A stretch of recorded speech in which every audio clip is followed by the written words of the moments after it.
اسپانیا یک کشور قدیمی و تاریخی و فرهنگی است در اروپا.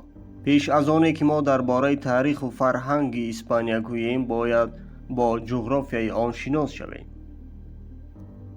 اسپانیا در جنوب و غربی اروپا جای دارد. آن با کشورهای فرانسه، پرتغالیا، اندورا از قسمت افریقایی یا قاره افریقا با مراکش هم مرز است. اگر که ما اسپانیای امروزی را نگاه کنیم، یک نیم جزیره است. بعضی یادگاری هایی هستند در این کشور که تاریخ 15,000 ساله دارند. از دوره عصر سنگند. این تاریخ کم نیست.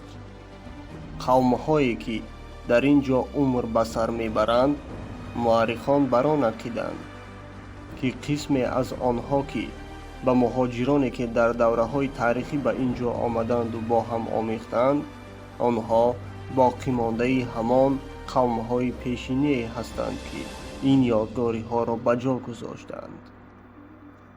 مورخان میگویند قوم ایبری که در اسپانیا قرار دارد از شمال افریقا به اینجا آمده است. بعدها قوم تورتس هم از شمال افریقا به اینجا کوچ میبندند. مثلا قوم های سلت یا سلت ها از مرزهای شمال آمدند.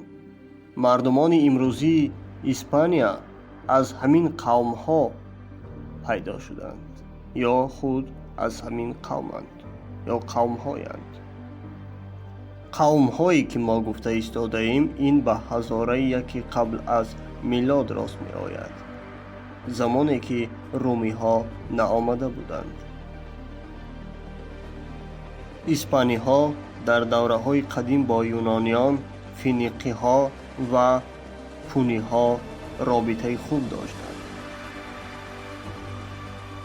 بعدها امپراتوری روم به اینجا دست می یابد. حتی اسپانیا به یکی از مرکزهای رشد یافته این امپراتوری تبدیل می یابد. دین مسیحی هم با واسطه امپراتوری روم به اسپانیا وارد می شود. پس از برهم خوردن امپریای روم، این سرزمین را قبیله های گرمانی غارت می کنند.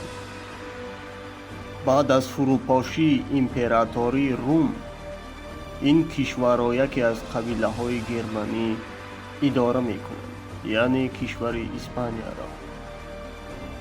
در این میان درگیری های مذهبی شدت می گیرند. البته دین اینها را گفتیم مسیحی بود. در ابتدای عصر هفت دین اسلام در نیم جزیره عربستان ظهور می کند. عرب ها به کشورکشایی ها دست می زنند. شمال افریقا را می گیرند. مراکش را هم می گیرند. آنها در آخر عصر هفت به اسپانیا وارد می شوند که آن وقت شاه اسپانیا از قبیله گرمانی ها رودریک بود. عرب ها این سرزمین فتح کرده خود را اندلس گفتند. اگر که درباره فتح پوره اندلوسیا یا اندلس گوییم، این راست می آید به سال 712 با ابتدای عصر هشت. مسلمان ها از اسپانیا برآمده تا دل فرانسه رفتند، ولی در سال 732 از شاه فرانسه شکست خوردند. دیگر به کشورهای اروپا پیش نرفتند. در اینجا مسلمان ها میان هم اختلاف داشتند، امویان و عباسیان. بعدها عباسیان به سر قدرت آمدند، اما آنها همه سرزمین هایی که زیر سلطه امویان بودند بجز اندلس به دست آورد، اما اندلس را نه.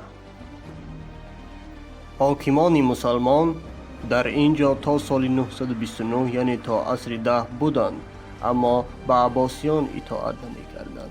خود را باقی ماندگان اموی می حسابیدند.